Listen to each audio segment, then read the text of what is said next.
Mais uma história nos stories. Pela primeira vez eu tô enxergando. Eu tô meio fora de foco. Eu antes tinha essa câmera aqui, ó. Na verdade ela tá sem microfone, sem tripé, que eu passei pra essa câmera aqui. Mas ela não tinha o visorzinho virado. Dá até pra brincar com o zoom, ó. Zoom, sem zoom, com zoom. E ela não tinha esse visor aqui, onde eu posso me ver. Deixa isso aqui pra lá. Nós estamos aqui para falar de grupos terroristas, de grupos extremistas dos Estados Unidos. No Story nos Stories de hoje a gente vai falar sobre Proud Boys. Agora, me enxergando. Vamos lá, valeu!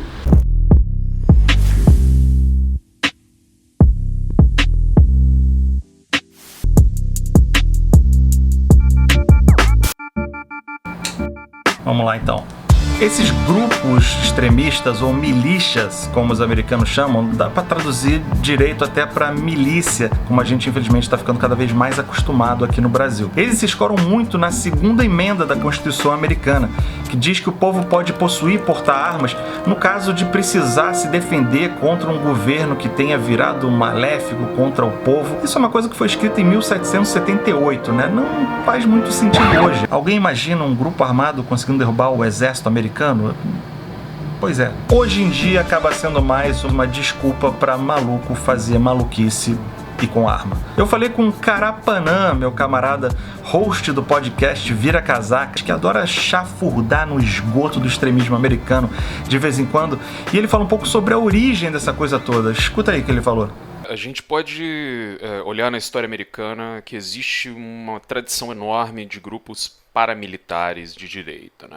Antes ali da Segunda Guerra você tinha vários grupos, inclusive com inspiração fascista, que operavam, e com os Estados Unidos entrando na guerra contra as potências do eixo, esses grupos acabam meio que sumindo, né? Isso declina na década de 90 e depois volta a aumentar durante o governo Obama. E todos esses grupos, uma coisa que eles têm em comum, uma espécie de teoria de que o governo original dos Estados Unidos foi substituído por um governo corrupto, controlado pela nova ordem mundial, pelas elites globalistas ou qualquer loucura desse tipo, né? Hoje em dia alguns grupos estão voltando a se destacar. Alguns são meio que teoria de conspiração, tipo QAnon. Outros são grupos mesmo como os Boogaloo Boys, que os caras que andam armados, vestidos de camisa havaiana, são de extrema esquerda, são de extrema direita, uma confusão total.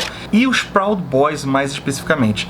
E quando eu comecei a pesquisar os tais meninos orgulhosos, eu comecei a ter umas surpresas que eu não esperava que fosse ter. Por exemplo, você sabia que o fundador dos Proud Boys é o cara que também fundou a Vice? Sim, aquela Vice. This is the world of Vice. Um dos fundadores é Gavin McInnes, o criador dos Proud Boys. I started this gang called the Proud Boys. Ele sempre foi um cara conhecido pelo seu humor afiado, irônico, crítico e principalmente contra o que ele considerava o politicamente correto. E para romper esses limites, ele não media esforços. We will kill you. That's the Proud Boys in a nutshell. We will kill you. Só que esse humor exagerado e radical do McInnes começou a esbarrar em racismo, misoginia, homofobia e não ficou muito legal. E ele tentava sempre escapar pelo lado do humor com as declarações dele. O pessoal ficava meio, será que esse cara tá falando isso de verdade? E a coisa foi crescendo e muita gente não dando bola achando que era uma piada. Qualquer semelhança com uma situação aqui no Brasil não é mera coincidência. Então, em 2008, ele acabou saindo ou sendo saído da revista Vice. E aí a coisa começou a ficar mais pesada quando, por questões de ideologia, ele começou a se associar à nova extrema-direita americana chamada de Alt-Right, aquela criada basicamente por Steve Bannon e que influenciou líderes no mundo todo e até hoje ameaça democracias por aí afora. Tudo isso escondido atrás de um viés de conservadorismo. Ele dizia que queria preservar os valores tradicionais dos americanos e do Ocidente. McInnes é daqueles caras que acham que o homem branco heterossexual está sofrendo opressão no mundo atual. É o que eu chamo do mimimi dos privilegiados, pois é, o mimimi às avessas. E aí ele cria então os Proud Boys, os meninos orgulhosos. Que já nasceu como se fosse meio uma piada irônica deles, assim. Escolheram um hino dos Proud Boys, que é uma música tirada do filme do Aladdin. Mal sabiam eles, antissemitas também e homofóbicos, que essa canção foi composta por um judeu gay. Os Proud Boys se auto-intitulam os defensores dos valores do Ocidente. E eles têm como laço comum esse ultraconservadorismo. Eles querem voltar a um tempo onde os homens eram homens e as mulheres eram mulheres, segundo eles. Qualquer semelhança com Make America Great Again também não é mera coincidência. Para eles, a mulher tem que ser dona de casa, tem que ficar ali dentro de casa criando os filhos e cozinhando a comida dos homens, dos maridos do McInnes, no caso, óbvio. E assim como qualquer grupo de nerds inseguros precisando se autoafirmar, eles têm um ritual de iniciação, tipo um clubinho de criança de escola ou de filme de bobalhão americano. É exatamente isso. E esse ritual de iniciação tem 4 passos. Se prepara que não é brincadeira, não é ficção. Eu vou falar e vocês vão rir, mas é sério. Número 1, eles têm que se autodenominar um Proud Boy, um menino orgulhoso. 2, e atenção, eles têm que jurar que... eles têm que prometer que nunca mais... 2, eles têm que jurar nunca mais se masturbar. Sim, é verdade, eles acham que isso é uma distração desnecessária que tira o foco da luta principal deles. 3, isso é a maior nerdice de todas elas. O candidato tem que ser juntado de soquinhos por outros membros bravos do grupo enquanto recita 5 nomes de cereais americanos. Cereais, sucrilho. Eles alegam que defender o Ocidente contra quem quer destruí-lo é como sofrer uma chuva de punhos enquanto você tenta recitar 5 cereais. All right, boys, on 3. 1, 2, 3, go! Número 4, e agora atenção que a coisa fica séria, o candidato tem que entrar em uma briga em nome do grupo.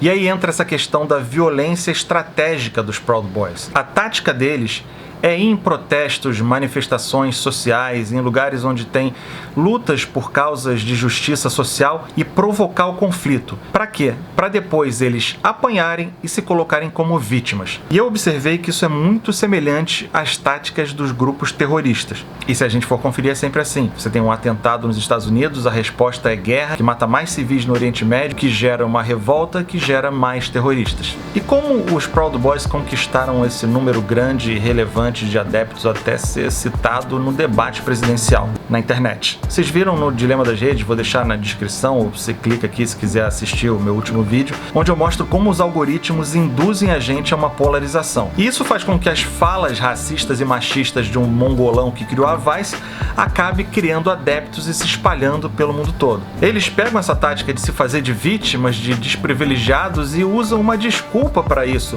E falam para os outros, olha só, você que também está se sentindo oprimido, que não consegue uma vitória, que não consegue ter sucesso na sua vida, o culpado são as mulheres, são os negros, são os judeus, são os muçulmanos. Venha com a gente, se junte a nós, encontre aqui a sua identificação para lutar contra essa opressão. E aí com isso ele consegue atrair todo tipo de desajustado que encontra ali uma desculpa para os seus fracassos, sua inadequação, sua insegurança. Passo final, isso acaba indo para o mundo real. Os Proud Boys começaram a ser vistos em vários protestos, sempre antagonizando e provocando briga. Em alguns com presença de grupos antifa, ou seja, grupos antifascistas. Eles são os antifascistas, ou seja, fascistas. Foram ganhando volume com isso e até receberem esse tipo de legitimação.